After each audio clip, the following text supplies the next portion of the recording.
My guest today is business development specialist Richard Woodward. Richard helps clients to become effective at developing business. He's worked with organisations that seek sponsorship and funding, such as the National Gallery of Australia, the Heart Foundation and Taronga Zoo, and has helped a myriad of professional service businesses grow their client list. Richard is the author of Attract More Business, a monthly newsletter for business developers, and our subject, quite rightly, is how to attract clients. So welcome, Richard. Thank you very much. So, Richard, let's imagine that the phone's not ringing a whole lot. Things are a little bit quiet. What can we do to start attracting some business? I think by far the best way is to get your prospects to experience you. Mm-hmm.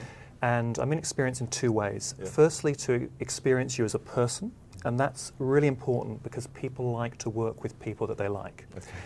People they trust and people who see the world in the same way that they do. Mm. But secondly, to experience your business in terms of its capacity and ability to solve your problems. Okay. So what are some ways we can do that? Yeah, there's some very obvious ways. Right. I think, first of all, a good way is going out and speaking to your audience. Mm-hmm. That could be at a very formal way, like at a conference, or something a little bit more informal, even a kind of one-on-one.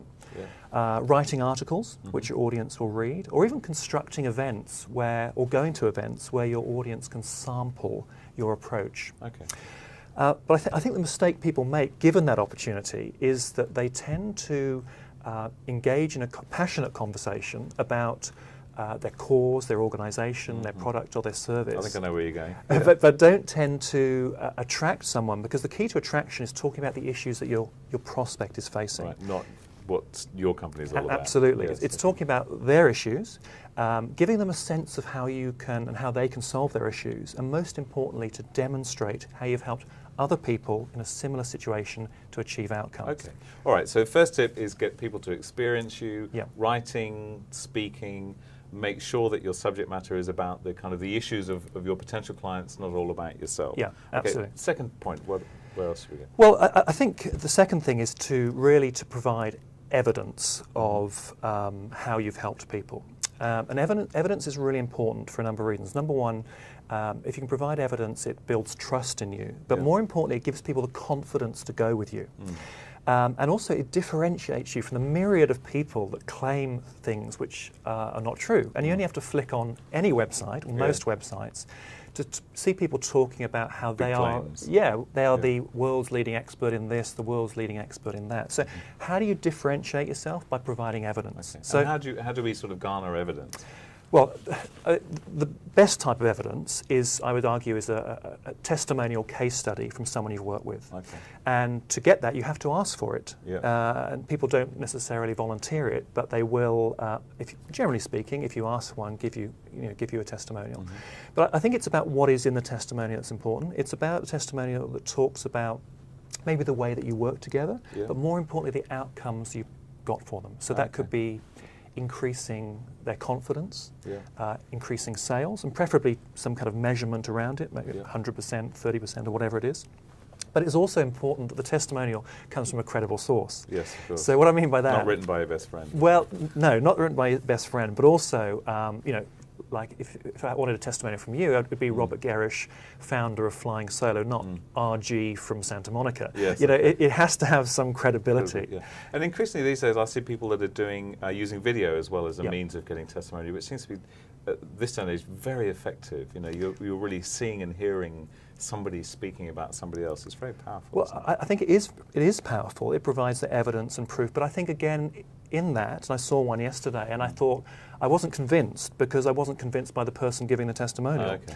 So I didn't know who they were. So I think it's very important that if you do get a testimonial, it is from someone, ideally, who carries a little bit of weight. Okay. So it needs to be very clear who that person is and exactly what the outcome of your work was. Yeah. And also, ideally, in the same kind of market space that the person looking at the testimonial will be. All right, so experience you, evidence, next point. Well, I think the third key point is you've got to have a plan. Mm-hmm. And a plan for being for attracting clients. And so often people don't have that. If you don't have a plan, it's not going to happen. Right. So if I'm working with people, what I want to see is where are you going to go this year to attract the people you're not even aware of yet. And they're not aware of you. No, exactly. Because a lot of the people I work with, they have prospect lists. And in those prospect lists, it has the same old companies, which everyone is targeting. The people who are very clever, they get out amongst their audience, start attracting them by talking about their issues, like I described before. But the beauty of that is that people come out of the woodwork, organisations that you're not aware of, and they maybe weren't aware of you. Yeah. So what it does, it increases your prospect universe. And not just increasing your prospect universe, but it tends to attract people to you who are the kind of people that like what you say, have a need, and they kind of think, yeah, I can work with you.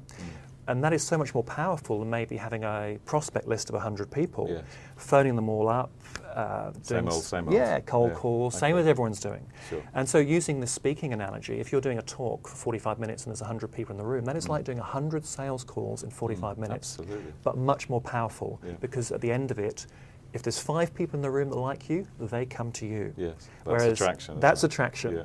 Yeah. That is very different from approaching 100 people, getting 95 knockbacks, which creates a negative reinforcement to find those 5 people. But you might not even find those 5 people because they haven't actually experienced you.